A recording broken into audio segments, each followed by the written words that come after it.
Bonjour, hello. My name is Gus Janes, and I'm a Food Sovereignty Americorps VISTA with the Fond du Lac Band of Lake Superior, Chippewa.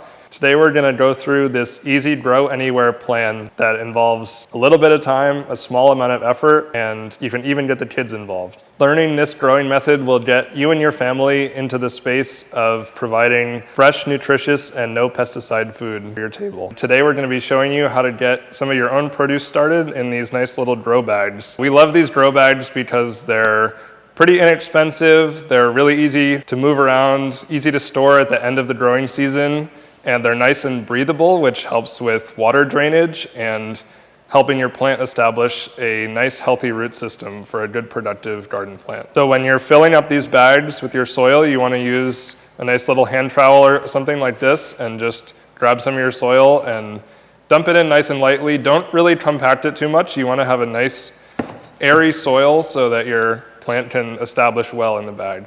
So you could directly put seeds into these bags or do transplants. If you wanted to do direct seeds, make sure to consult the seed packet that you have for the information about how deep and how far apart to sow those seeds. Today we're going to be demoing with transplants, which are your already started plants in these containers like this. When you're getting these bags ready, you want to make sure you're using potting soil rather than garden soil. That's going to work better in terms of having enough air for the roots to do well. And you want to make sure that the soil is nice and moist when you're planting and that you keep it well watered as these plants are growing. To prepare your transplants, you're just going to make a little room in the bag, create a little hole. You want to make sure when you're taking the transplant out of the pot that you're nice and careful with it and gentle. Sometimes the roots can be pretty fixed into the pot, so you kind of want to grab it and shake it up a little bit with your hand, and then just make sure that the whole root ball comes out with you. And loosen up those roots a little bit, just so they kind of start growing in the right direction when you set it down in the pot. Get it into your bag with the level of the plant at the height of the soil that you have in the bag. Make sure it's deep enough in there, and then cover up the rest of area that you created for that transplant with extra soil. Pack it down a little bit and you're good to go.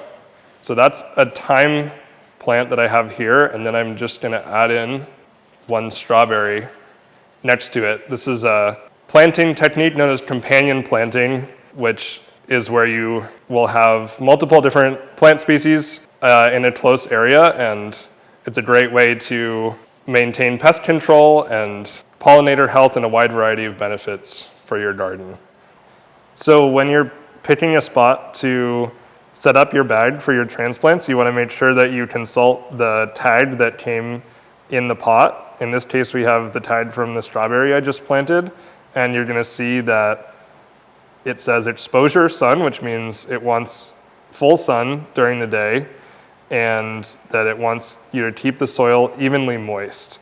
So you're going to want to pick a spot that gets a lot of sun during the day, and just make sure that you also keep it in a spot that you're going to see it regularly so that you're reminded to check up on the water.